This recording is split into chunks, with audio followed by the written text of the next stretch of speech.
From in Hollywood, it's the Tom Leykis Show. Oh, heavens. And now, here he is, Tom Leykis. Thank you for tuning in to the Tom Leykis Show. This is where America gets together to talk about the issues you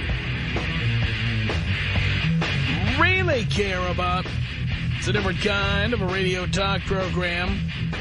We're the radio talk show that is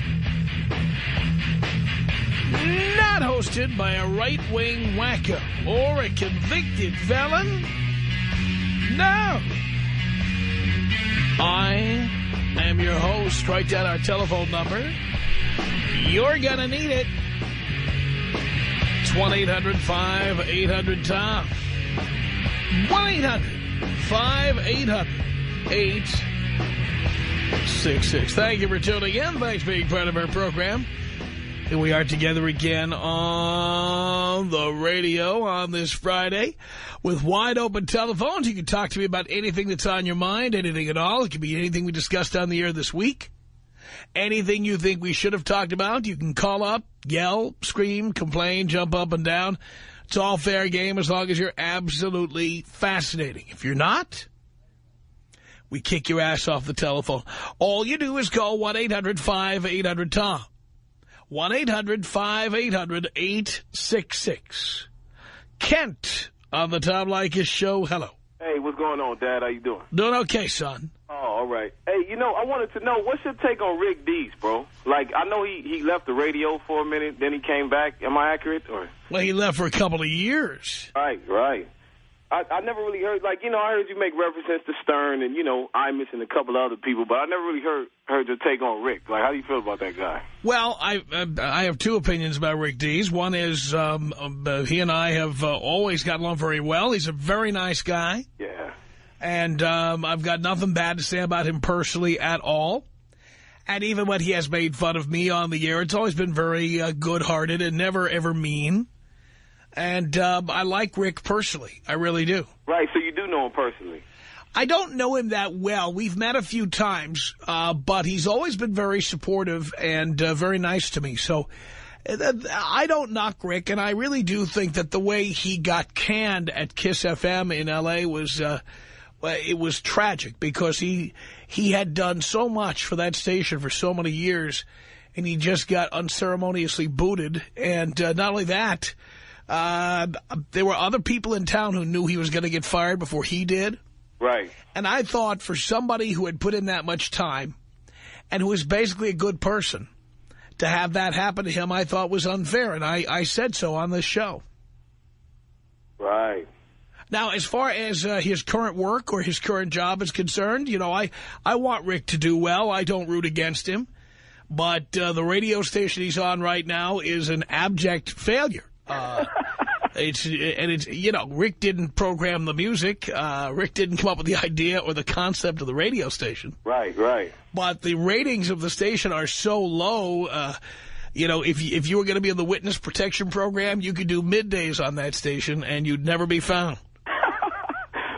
Like, I mean, is it the money that's bringing that dude there, or what is it? Well, it's the only station that hired Rick Dees since he had been let go. Right. And that's why he's there, of course. Hey. And, all right. And hey, by the way,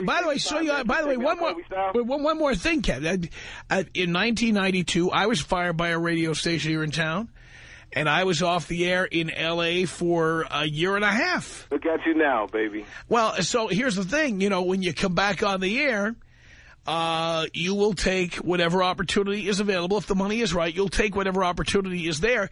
When I came back on the air in 1994, I was on a radio station where I was being preempted by Clipper basketball and by the Anaheim Angels at the time. Right. And my show was on maybe 2 days a week. But I had an opportunity to be back on the air and to live in L.A., and so I took it. Yeah, I guess you just got to go in head first sometimes. You got well. It's like the military. You go where the assignment is. Right. All right, Dad. I appreciate the time, bro. Thanks. Can you take me out Kobe style? Kobe style. Here you go, Kent. Oh. This is about us. She's so special to me. Yeah, it beats in my heart. Yeah, the air I breathe. She's so special to me. It's 1-800-5800-TOM. That's our telephone number. Here's Nicole on the Tom Leykis show. Hello. Hello, Tom. Hello, Nicole. Long time, third time. Long time listener, third time caller. I absolutely love your show. My thing is, sometimes I'm a little amazed at, I got to give it to you. I mean, you can have a woman on welfare call in and talk about their own type. You can have an Hispanic call in and join in on the things about their race, or the blacks. I don't know. Like, it just kind of irked me a little bit. And if I heard, maybe I caught on to the show a little, I don't know. The lady was talking about SWAT, and she wouldn't feel as protected as having a woman come save her. That is a field I would love to go in, and I feel I'm very strong. And to know that somebody would judge me for being a woman and another woman to join on instead of cheer another woman on, you have to be a strong woman to do something like that. Well, go take the test. By the way, women are not precluded from being members of the SWAT team. You have every right to take the test. No woman has ever passed it. Go for it. Well, I'm in other areas, but I would like to think that I'm just as strong as somebody else. Well, yes, and I would like to think the Easter Bunny is bringing colorful eggs in a basket Sunday morning. But just to hear women join in and, laugh about it, I just think, we should support each other a little more. I mean... But by their very nature, women don't support each other. That is why I think Hillary Clinton will lose. Exactly. And you know what? You could probably have Hillary call you up, and you could probably convince her why people shouldn't vote Democrat. I mean, that's how... I can probably convince her. I bet I can convince her to drop out of the race. You would. Which is what she ought to do. But anyway, I just wanted to tell you I love your show, and thanks for letting me talk. Well, I appreciate the call, Nicole. Okay. I do. 1-800-5800-TOM. That's our telephone number. And let's say hello here to, my goodness. Let's say hello here to Yvonne on the Tom Leykis show. Hello, Yvonne. Tom, baby, how you doing? Doing okay. Oh, man, I finally got through. And you're worth the wait, darling. You are worth the wait. Thank you. All righty. Sweetie, now you're going to ask the question. I'm a lesbian woman here. So before you start asking other questions, well, let's just lay that out on the line. Now, my question is here, we all get pissed off that all these women like Miss Heather Mills that received all that damn money and all the other women above her, from the Jordans to the Neils to Steven Spielberg, all these women and stuff. Now, for the men, what do you think about Kevin Federline, even though Miss Britney Spears is all messed up and every guy's going on the bandwagon to hope they can collect millions off of her, too? Do you think that money's going to last with him? No, I don't. But Kevin Federline is a personal hero of mine because he is striking a blow for equality by demanding all that money. So, I mean, he scored big time, of course, right? Yes, he did. I don't think he's listening proud of to it. you, darling, because he's living beyond his needs. You can't do that. That's true, but he also got married, and he also had children. I mean, he did a lot of things I wouldn't recommend. But one thing he did do was he was not embarrassed, like Nick Lachey. He was not embarrassed to say, hey, I want my share. I'm entitled to alimony. And he demanded alimony, and he demanded community property, and he demanded his attorney's fees be paid. I think it's fantastic. Okay, do you think it's fantastic? Do you think it's a short-lived that he's going to live off of that? Or do you think no. We're not talking about whether he lives off it. I mean, you can say the same thing about women who make all these demands for money after they get out of a marriage. We have no idea how long that money will last. It doesn't stop them from demanding it. Oh, okay. So, but I'm looking at him like, living beyond his... No, he's not a hero of mine for the way he spends money. He's a hero of mine for demanding fairness. Okay, I see. I mean, I don't know why didn't Nick Lachey say to Jessica Simpson, I want alimony? Because he's a pussy, in my view. That's true, right? Come on, he was entitled. He should have gone for it. Correct. That's true.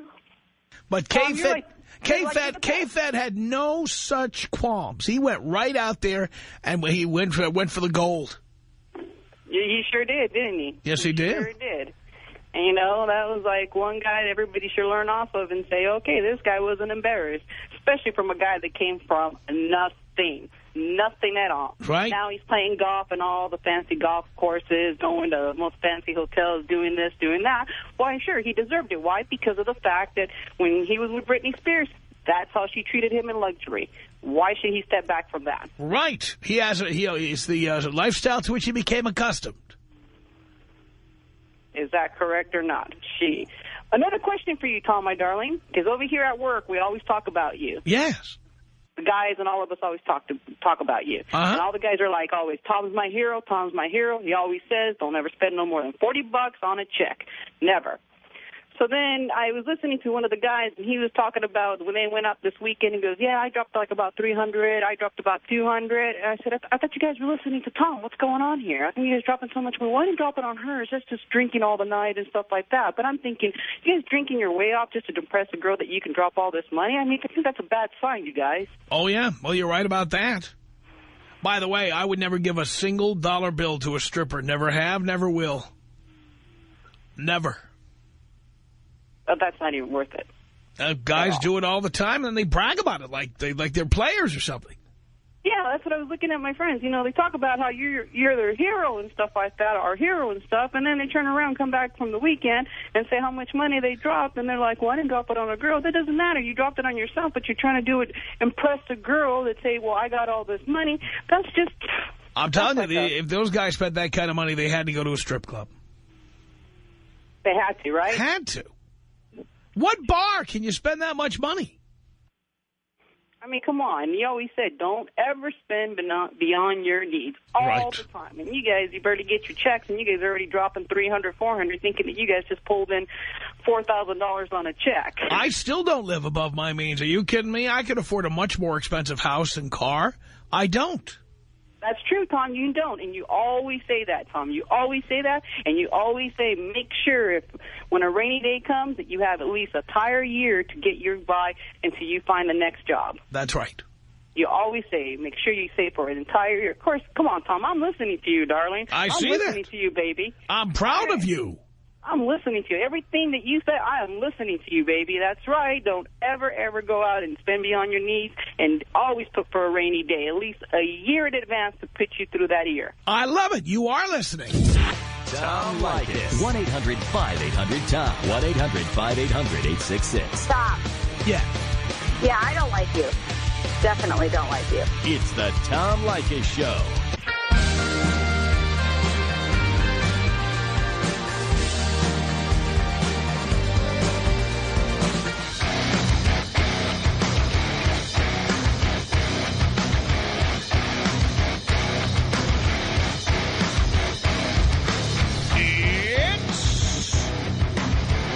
Telephones on the Tom Leykis Show. If you have ever wanted to be on a radio program, this is a unique opportunity. Yes, that's right. We're offering on-air access via telephone to one of the most respected radio programs on planet Earth. That's right. Why would you turn this opportunity down?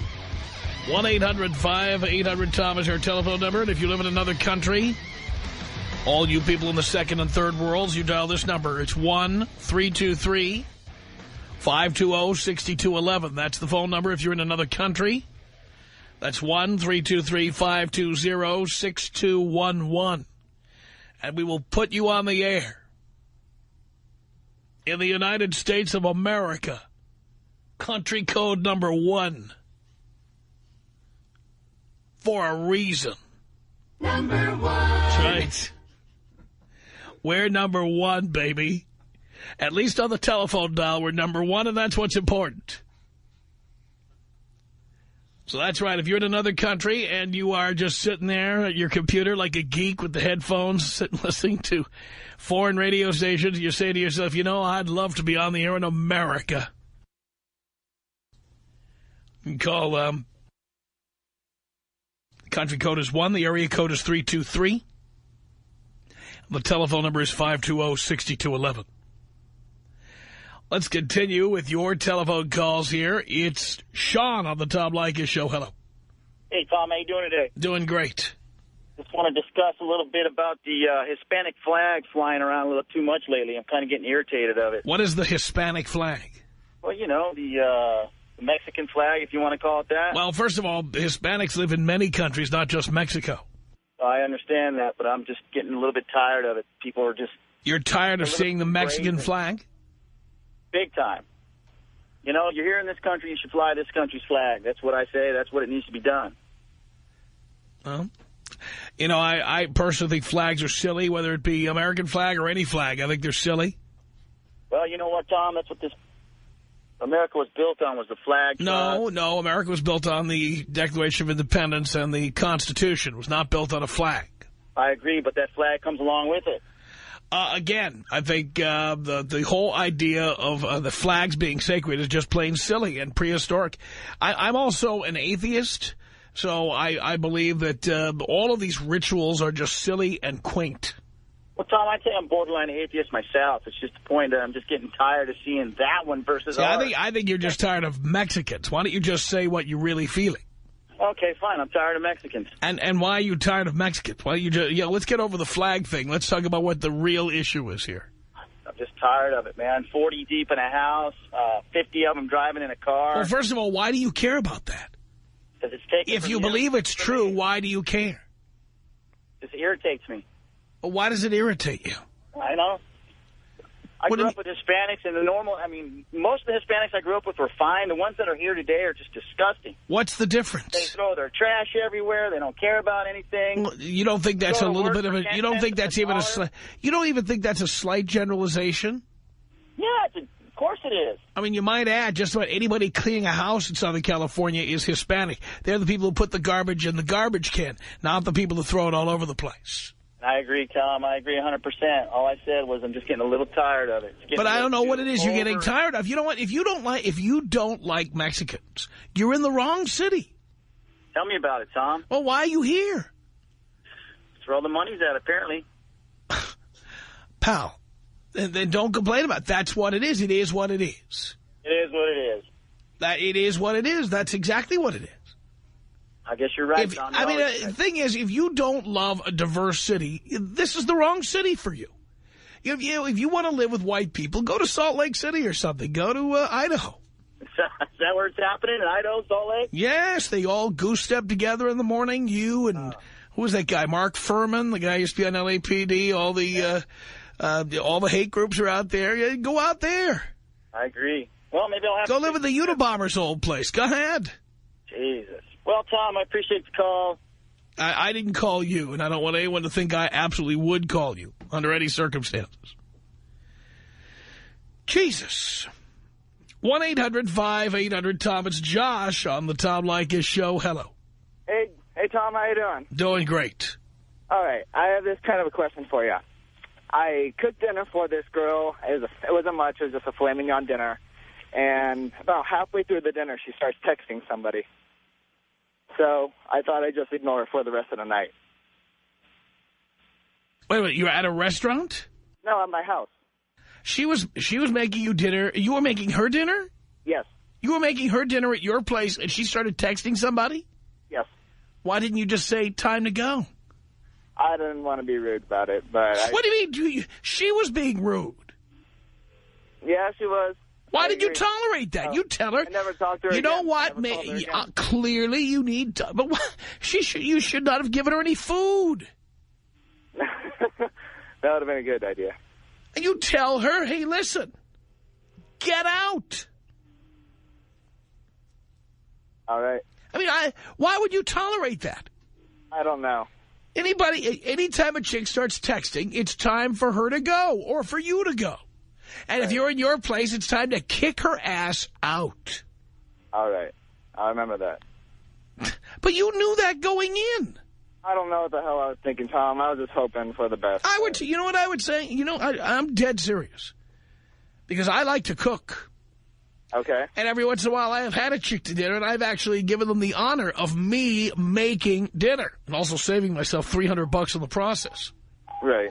So I make dinner. If a chick was texting, here's what I would say. Clearly, you've got an emergency of some kind. You need to talk to somebody. So I'll tell you what, I'm going to let you go now and take care of that. All right. And that's it. That. Here's your hat. What's your hurry? Out the door. Done. Got it. You don't sit there and tolerate that stuff. I'm a newbie to the show, Tom. By the way, when she was done eating and typing, did you get sex? No.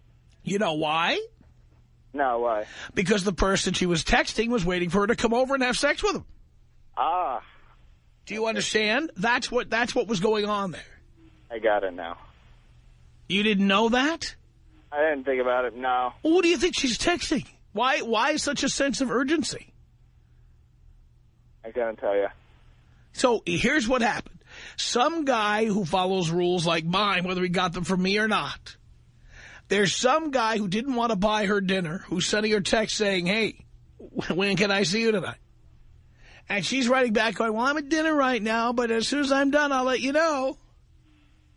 All right. That guy didn't have to spend 10 cents. He didn't have to lift a finger to make dinner. She ate dinner that you made and then went out and F'd somebody else. But I'll remember that for sure. Please. Back ever again. I mean, how did you become such a pussy? I don't know. Maybe because I was a little high at the time. You were high at the time? Yeah. So when you're high, you have no judgment? Nothing?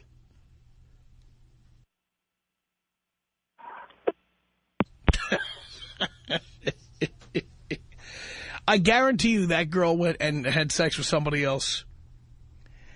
Her gut was full of filet mignon, and there she was, humping and pumping. And there was some other guy who spent $0. Probably one of our listeners. And the reason I know this, boys, by the way, it could have been Josh, who knows? Do you know how many times I've been that guy? Do you know how many times I have sent a text message to a woman who was having dinner with some other dude? Do you know how many times I've done that? I've actually coaxed them to say, tell them you're going to the bathroom and call me.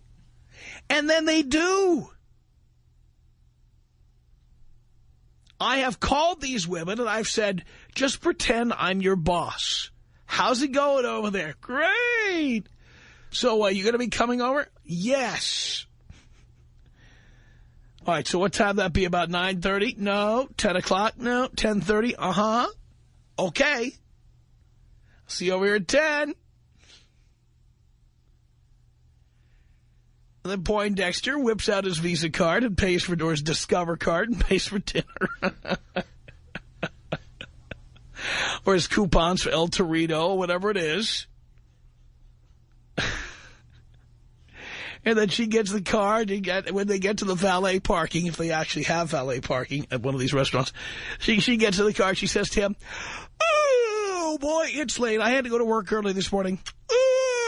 All right, well, we should do this again. Okay, I better go. My eyes are starting to close. And then she rolls right over to my place. Hello? You guys have to wise up. Dean says she was probably texting you. That's what I'm saying. She probably was texting me. Dean, you've seen me do it. Are you kidding me? I've done it in the same... Here's how much... You want to talk about big brass balls? I have sat in the same restaurant. I have been at the bar at a restaurant where a chick is having dinner with some other guy. And I have sent her text messages. How's it going over there? And I keep peeking over at her to make her uncomfortable. Oh, yeah.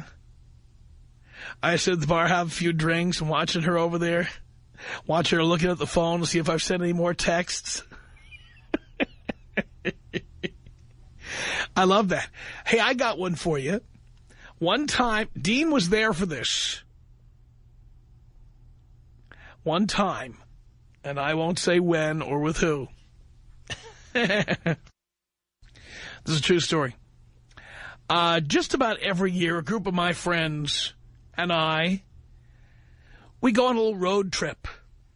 We all get a real cheap plane ticket. We take like Southwest usually. And we fly from L.A. or Burbank. We fly up to San Jose. And we go to watch a hockey game.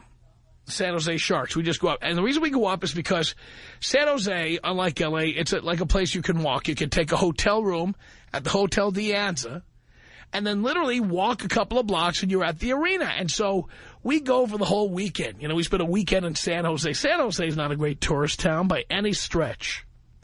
But we go there. We go to the game. We get blitzed. We don't have to drive anywhere. It's fantastic. So one time I went up there when I was in a dating or relationship situation. Somebody who I was, let's just say, mildly involved with at the time. And we had a room at the hotel. And what everybody didn't know was that somebody else who I knew who wanted me to put the bricks to them, she had another room in the hotel. And she came down and sat at the bar while the rest of us were all at the bar hanging out together. And even Dean did not know that the girl sitting at the end of the bar, this really hot-looking Mexican chick at the end of the bar, that she had a room 3 floors above mine. And sure enough, my girl, who would always be talking about how tired she was, because she'd always be bored when she'd be hanging out with my friends, invariably, sometime around 11 o'clock, she'd go, oh, okay, I'm going to bed. You guys hang out. Blah. And so she'd say how bored she was, and she was going to bed. I'm going to go watch TV for a while. And then, are you yawning too? Yeah, I'm going to go upstairs. And I'm going to watch TV. If you don't go back in a few minutes, I'm just going to go to sleep, okay? Okay. So she gets on the elevator, goes upstairs. And about, once I know the coast is clear, about 10 minutes later, I get on the elevator and go, instead of the 3rd floor, I go to the 6th floor. And head to the room of this chick who is there, waiting for me. Go in there, get the job done. Then about closing time of the bar, about 1:30 a.m., I head back to my own room.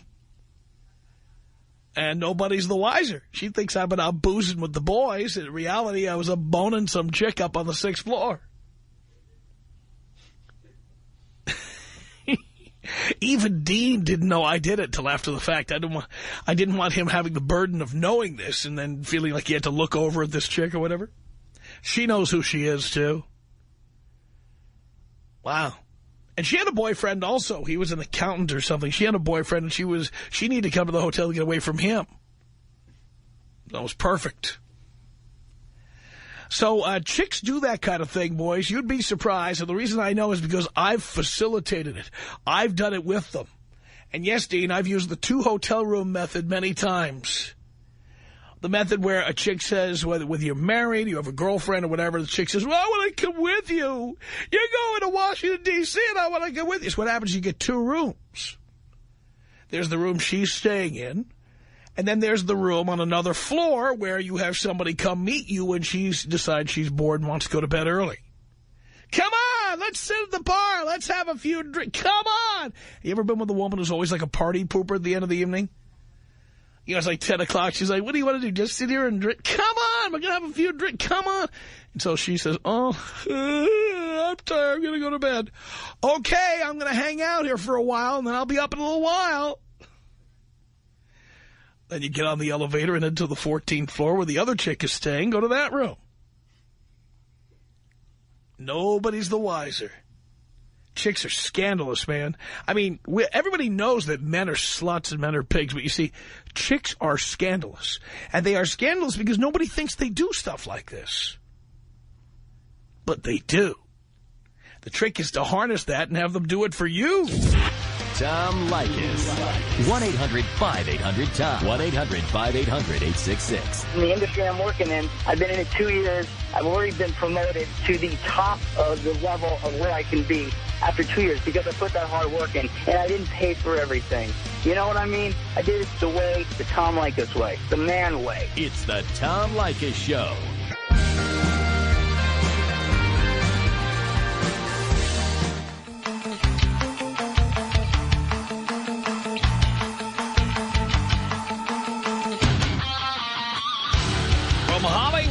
the Tom Leykis Show at 1-800-5800-TOM. Wide open telephones. Nikki. Hello. Hi, Tom. How you doing? Do you care, Nikki? Oh, of course I do. Doing great. All right. A caller earlier was an obvious racist, and you asked him when he said something negative about Mexicans if he thought that was a huge generalization. And he said yes. So I'm wondering if you actually stand behind using generalizations or not. Well, I've been very clear. I do generalize. But I say that they're generalizations. I say there are exceptions to every rule. And I say that I'm a broadcaster, broadcasting to a broad audience of broads like yourself.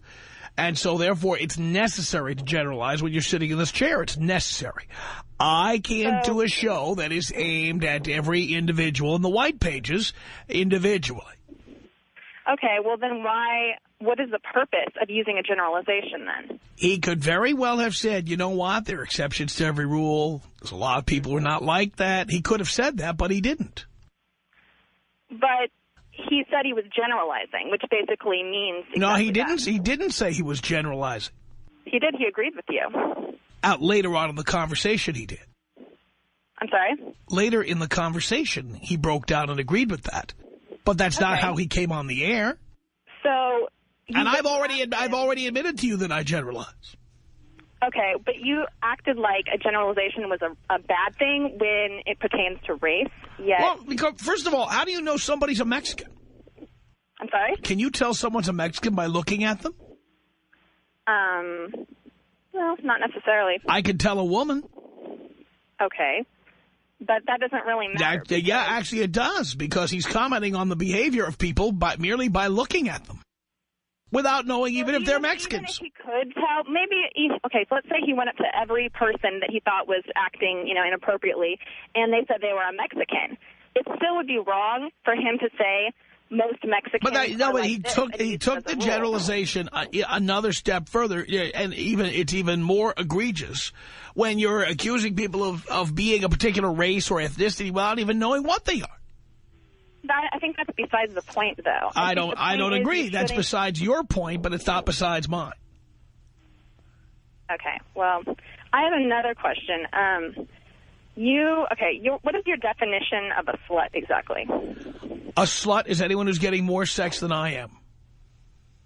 Okay. So you use it in a negative sense? No. If I meet you, I hope you'll be a slut. So why do you use the word when you're talking about women and you use it in a negative way, it seems? But that's your interpretation. When I meet a woman, I say, she's a slut, da-da-da-da-da, in a hateful manner. Well, then I'm probably talking about a married person.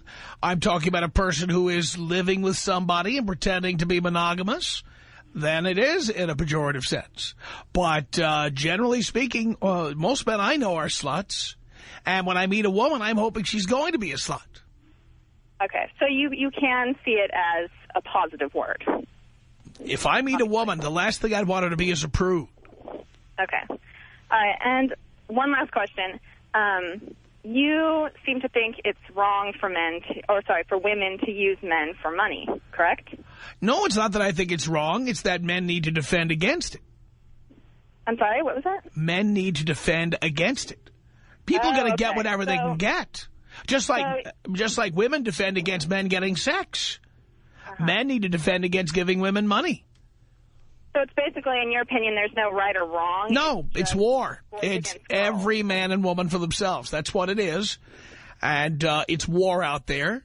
And you're in a world where women are trying to prevent us men from getting sex, trying to sop up all the free dinners and all the attention they can get without putting out. So it's up to men to protect themselves and to make sure they don't give money to women and they don't buy them expensive things, dinners or otherwise, and that they get as much sex as they can get while giving up as little as possible. Okay, so basically what you're saying is that if you were a woman, you would advocate using a man for his money and whatever, It's not that I'm advocating it. That's how it is. Well, you're saying it's... I'm not advocating anything. I'm saying men want sex. So if you want to get sex, the way to get it is be sure to give up as little money or attention as possible in order to get the maximum amount of sex.